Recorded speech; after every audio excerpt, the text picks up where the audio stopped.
Six class. आज हम page number 32 पर फ्लैक्स पर आए हुए थे। फ्लैक्स किसको बोलते हैं? सन को बोलते हैं। पहले सन के जैसे खाट बनती हैं, और ये भी एक नेचुरल फाइबर है हमारा, जूट से ही मिलता है। ये भी जूट को एक तरह से वैसे फ्लैक्स भी बोलते हैं। फ्लैक्स फाइबर को जस्ट फ्लैक्स भी बोल देते हैं। तो फ्लैक्स सन है।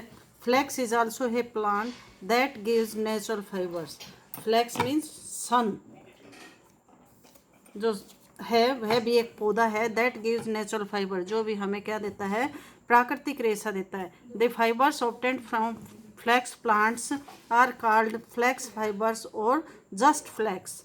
द फाइबर ऑब्टेन, जो रेशे हमें सन के पौधे से मिलते हैं उनको हम क्या कहते हैं?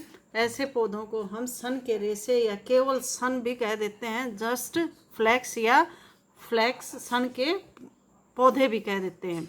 The fiber are obtained from the stem of flax, और जो द फाइबर्स आर ऑब्टेन्ड, रेशों को सन के तने से प्राप्त किया जाता है। कहाँ से प्राप्त किया जाता है? जो उसका तना आता है ना, जैसे हमारे यहाँ पर कहते हैं ना कि सन बो दिया, पटसन बो दिया, पटसन से होता है वैसे ये। The flax fiber are use for making fabrics. Flax fiber का प्रयोग कहाँ पर किया जाता है? क्लॉथ, फैब्रिक मीन्स कपड़े बनाने के लिए किया जाता है। The cloth made of stem fibers of flax is called linen. और जो फाइबर फ्लैक्स फाइबर है वो इससे जो सन का जो होता है उससे जो कपड़ा बनता है उस कपड़े को हम क्या कहते हैं? लिलन कहते हैं। तने के रेशे से बने कपड़े को हम क्या कहते हैं? लीलन कहते हैं। Linen is used for making bedsheet etcetera. Linen का प्रयोग कहाँ किया जाता है? चादर आदि बनाने के लिए। बेडशीट जो हमारी होती है, चादर आदि बनाने के लिए किया जाता है। 10 इन एडिशन टू कॉटन, इस प्रकार से 10 मीन्स अतः कपास के अतिरिक्त भी सन के पौधे को वस्त्रों को बनाने के लिए plants are also cultivated in field to obtain fibers for making fabrics. जो फ्लैक्स के पौधे हैं वो उगाए जाते हैं किसके लिए? किस लिए उगाए जाते हैं? जिससे कि हमें रेशे प्राप्त किए जा सकें। इसलिए जैसे हमने जूट पढ़ा था उसी तरह से फ्लैक्स भी एक हमारा पौधा है। सन का भी एक पौधा उगाया जाता है जो पटसन बोलते हैं। देखिए यहाँ पर फ्लैक्स प्लांट उगाया भी हुआ है, आपने देखा भी होगा गाँव में। ये फ्लैक्स का फाइबर है। लिलन की बेडशीट इस फ्लैक्स से ही बनाई जाती हैं। अब आपसे ये पूछा जाए फ्लैक्स क्या होता है, कैसा पौधा होता है, कहाँ उगाया जाता है, इससे क्या बनाया जाता है, ये आप 3-4 चीज़ें इसमें से नोट कर सकते हैं। अब आगे आती है इसकी हमारी क्या आती है? एक्टिविटी। तो एक्टिविटी के लिए कैसे करेंगे हम? To compare the properties of cotton with linen.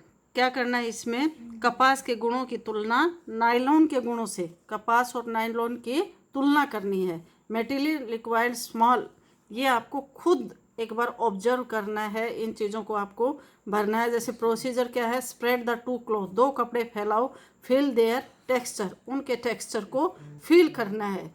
तो आप ये देखेंगे इज स्मूथर टू टच, कौन सा कपड़ा है जो छूने में हमारा क्या, स्पर्श करने में जो मुलायम है दोनों कपड़ों को। तो कौन सा? लिलन का होगा या कॉटन का होगा? नायलॉन का होगा या कॉटन का होगा?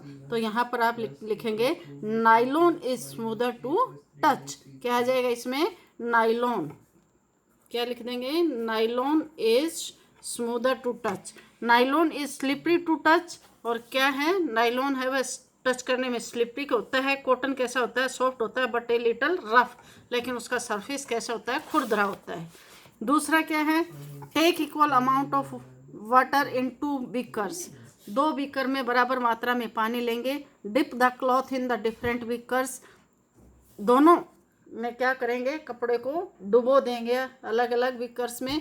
टेक आउट द क्लॉथ, कपड़े को बाहर निकालेंगे। स्क्वीज वाटर फ्रॉम देम, उनमें से पानी निचोड़ेंगे। स्क्वीज मीन्स निचोड़ना, डिप मीन डुबोना, अमाउंट मीन बराबर, अमाउंट मीन मात्रा, बीकर्स मीन्स 2 बीकर लेंगे।